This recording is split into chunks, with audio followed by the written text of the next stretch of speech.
Okay, they would, but I was lazy. Fair. What was for you your main challenge on this game? Sorry, one more time? What was for you the main challenge on this game? The main challenge? Yes. I really only recorded for the game for 2 hours. It was just a 2-hour session. Yes. It's mostly efforts, if not all. So it was just sort of running through all of those, and I did get a little raspy by the end because screaming as these two. One is a bear who ended up he's low, but he ended up being a little bit gravelly as much as I tried to smooth him out. And one is Foxy, who's a pirate, so he had to have that pirate accent there. So screaming as that for an hour and being set on fire and electrocuted and getting thrown off cliffs and all that was pretty physically taxing. But I would say the even harder part was keeping it a secret until now, because I'm so stoked to say that this is the first time I've gotten to canonically voice the original Freddy that started it all. Nice. Well done. Thank you. So, given how rabid the fan base is, are you worried that you're not hitting the exact thing everybody expects, or do you think you've nailed it, or you're just kind of praying it? So I actually try to keep, like familiar enough with the fan base, like looking at what they say and what the trends are and everything. Talking to Daco and John FNAF and stuff, and getting their thoughts on everything. I love feedback.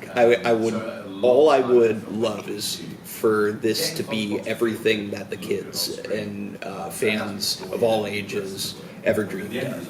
So, yes, that's always an anxiety for every voice actor. I'm hoping that what I bring to this fits the expectations, of course. But I also know that this is a very cartoony game, so if it's animated, my chords are going to end up sounding the same way for a deep bear. But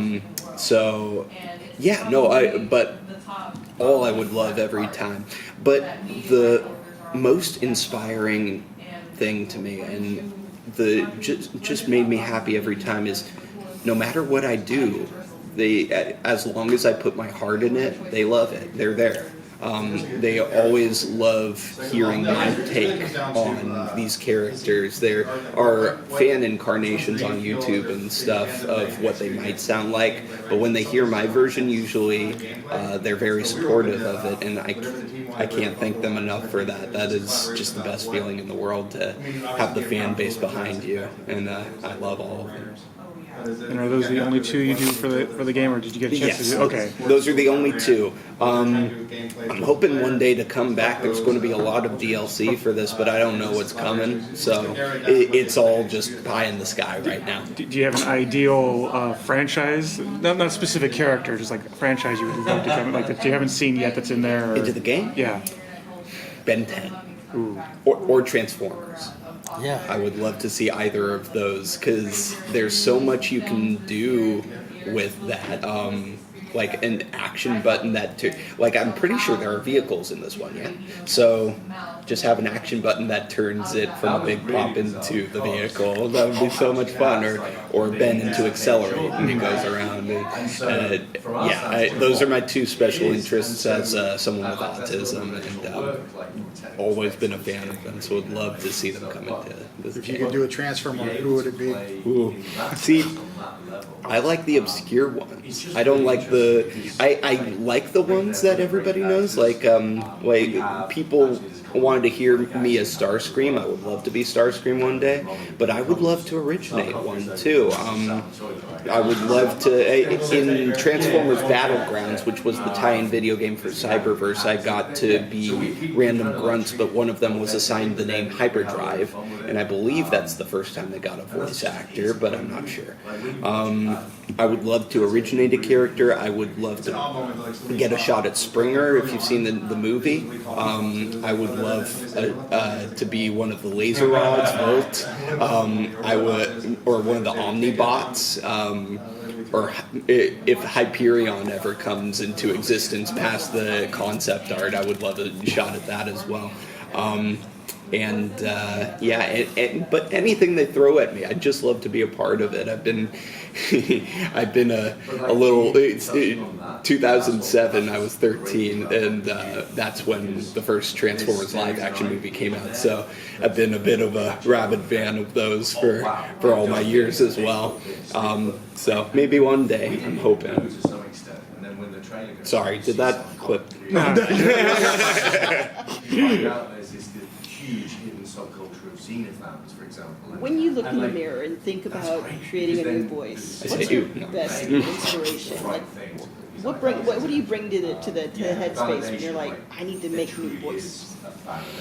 So, I don't really approach it that way. I don't know if it's my autism or just the way that actors work, but I think of it as I do my best work when there's art of it that I can see.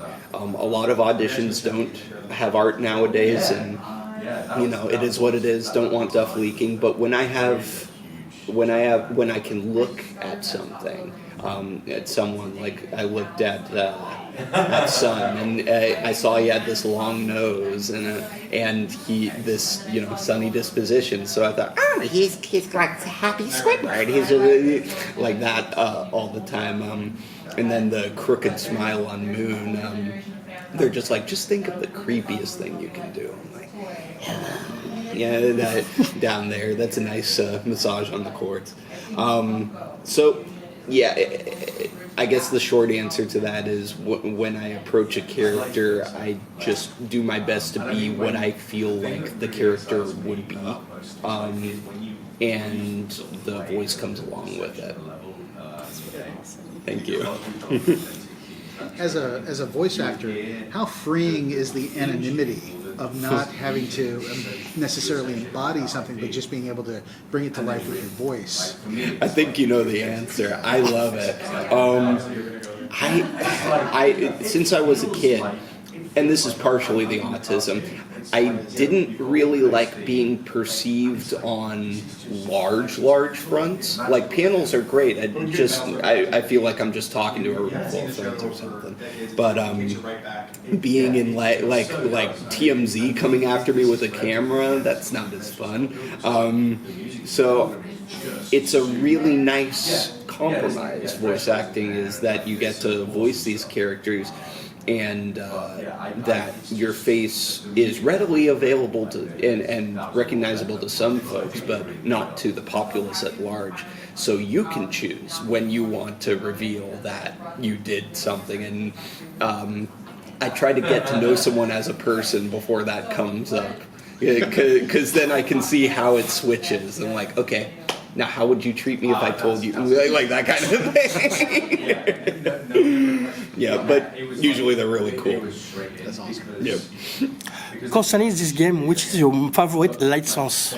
My favorite License. license. Back to the Future, Jaws, Master of the Universe. Yeah, no, it's tough to pick. Invincible comes to mind. I have loved that comic run, and I've done my best to only keep to the comic run as far as the series has gone. So I love Invincible. Back to the Future was fun. I love Voltron. I'm a mech guy. What can I say? When I saw Mecha Freddy for the first time today, Freddy Funko, for the first time today, I was like, ooh, he's a good man. Nice. I was so stoked. Anything with big robots or superheroes is kind of my jam, or aliens. Nice, thank you. Thank you. I think we'll wrap up there. Thank you all so much. Perfect. Have a good day. Thank you, Thank you.